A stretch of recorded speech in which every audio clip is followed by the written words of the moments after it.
Imaginem vocês que a Fazenda tinha 5 anos para constituir um crédito tributário relativo ao imposto de renda da pessoa física. O contribuinte declarou e pagou, a Fazenda não concordou com a dedução da receita médica, pretende fazer um auto de lançamento, um auto de infração para cobrar o valor devido e aplicar a multa pela dedução indevida do contribuinte. Ela faz um auto de lançamento de infração para constituir o crédito tributário e a multa tributária relativa àquela conduta indevida do contribuinte. A priori, como nós não estamos falando aqui de dolo, fraude ou simulação, nós estamos falando de interpretação da legislação tributária, vamos imaginar que seja uma questão interpretativa. Nós estamos falando de interpretação da legislação tributária, seria 5 anos do fato gerador. Imagine que, faltando 30 dias, 20 dias, 10 dias para acabar esse prazo, a Fazenda notifica o contribuinte desse auto de lançamento, desse auto de infração. Ele, dentro do procedimento administrativo, é apurada a quantia devida e o contribuinte é notificado, faltando um dia para terminar o prazo. Foi notificado.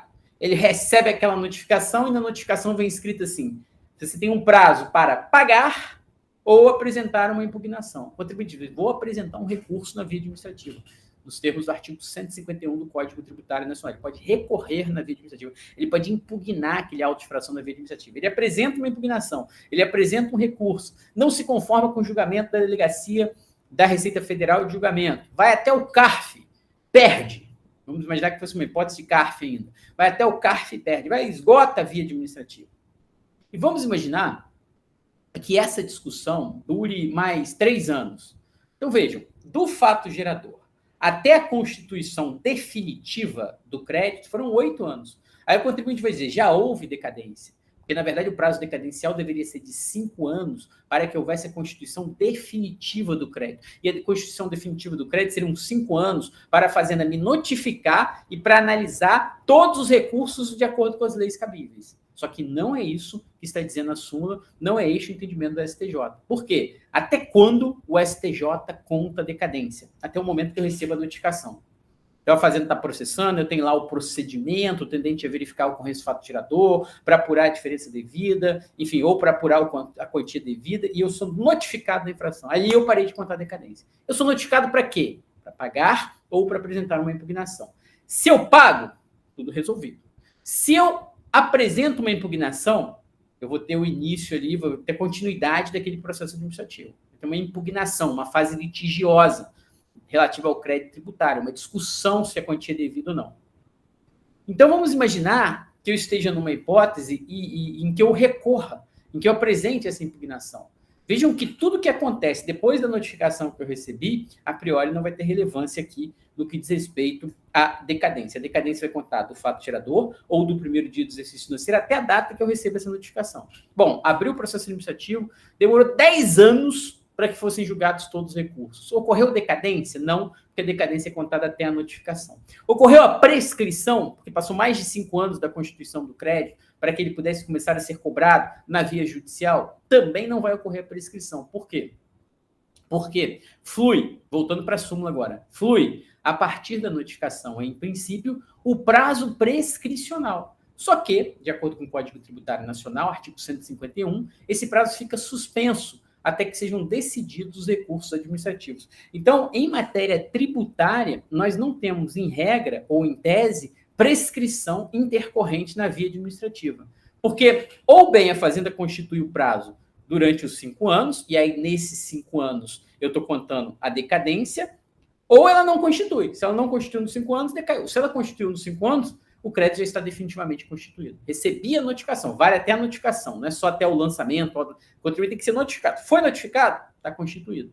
E a partir dali, óbvio, não vai poder ser constituída mais uma diferença, um outro valor, ou revisto aquele valor. Mas aquele que foi constituído pela notificação, dali para frente, beleza, já não há mais falar em decadência. A partir dali, o contribuinte teria o quê? Um prazo para pagar ou impugnar. Se ele paga a extinção do crédito. Se ele apresenta uma impugnação, vale lembrar que os recursos e as reclamações apresentadas nos termos das leis que regem o processo administrativo tributário, elas suspendem a exigibilidade do crédito tributário. Então, ele não pode ser cobrado enquanto não julgar todos os recursos. E se os recursos demorarem 1 ano, 2 anos, 3 anos, 4 anos, 5 anos, 10 anos, exigibilidade suspensa. E aí um ponto importante, vale um asterisco aqui. As hipóteses de suspensão da exigibilidade do crédito tributário são também de acordo com a doutrina e com a jurisprudência, hipótese de suspensão do curso da prescrição. Não entendi isso, professor. Ora, se a fazenda não pode cobrar, o entendimento é que, como o crédito está suspenso, com a exigibilidade suspensa, como esse crédito não pode ser cobrado, então, a partir daí, também não haveria que se falar em prescrição, porque não há inércia, não há mora, não há aqui um comportamento indevido por parte da fazenda. Bom, o Afonso colocou aqui, a fazenda sempre notifica ad eterno. Pois é, o problema aqui não é nem a análise dos recursos quando eles são complexos, o problema é que às vezes o processo fica parado, que às vezes o processo demora muito. Então nós temos um estoque gigantesco de processos hoje pendentes de julgamento do CARF, por exemplo.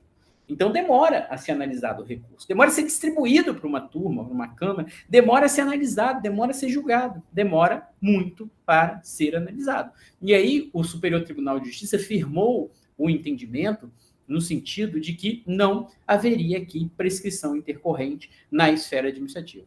A notificação do auto de infração faz cessar a contagem da decadência para a constituição do crédito tributário exaurida a instância administrativa, com o decurso do prazo para impugnação com a notificação do seu julgamento definitivo e esgotado o prazo concedido pela administração para o pagamento, inicia-se a prescrição. Então, a gente tem aqui um vácuo, ou seja, fato gerador, notificação, a partir daqui, aqui eu conto a decadência, notificação para pagar ou impugnar, impugnou, durante o recurso administrativo eu não conto nada, constituição definitiva, prazo para pagamento, começa a contar a prescrição. O que acontece aqui nesses exemplos que eu estou colocando aqui, né? Vejam, daqui até aqui eu estou contando a decadência. Durante todo esse período aqui do processo administrativo, eu não estou contando nada, não tem nem decadência nem prescrição, em regra, né? Claro que houve um lançamento equivocado, houve alguma falha, aí vai ter que ver se é vício formal ou não, que é uma outra discussão. Mas, em regra, durante todo esse processo aqui, todo esse tempo aqui do processo administrativo, não está se decidindo nada. Constituição definitiva, quando acaba a discussão sobre os recursos administrativos, quando acaba o prazo para pagar, aí, a partir dali, eu teria o início do prazo prescricional. Então, é um ponto importante aqui. Não pode suspender e correr prescrição juntos. Se está suspenso, não prescreve. Exatamente, Daniel, porque aqui, quando, por exemplo, vamos imaginar um caso em que isso acontece na prática. Caso comum na prática. O juiz defere uma tutela antecipada para suspender a exigibilidade do crédito.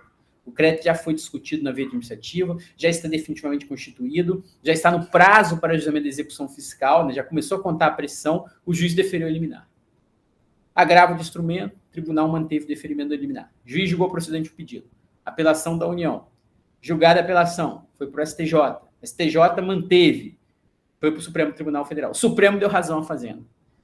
O processo ficou durante 8 anos com exigibilidade suspensa. Eu poderia contar a pressão nesse prazo? Não, não poderia. Outra hipótese em que isso ocorre, parcelamento. O contribuinte parcela a dívida, confessa, parcela a dívida, fica anos pagando parcelamento, mas não há o pagamento definitivo. Depois de 6 anos, ele vai dizer, agora já passaram 6 anos, eu vou parar de pagar. Não, durante todo esse período, não há que se falar em prescrição. Girliane, tá certinho. Se há suspensão da exigibilidade, a fazenda não pode ser prejudicada, pois ela não pode executar o crédito. É exatamente esse o entendimento do Superior Tribunal de Justiça.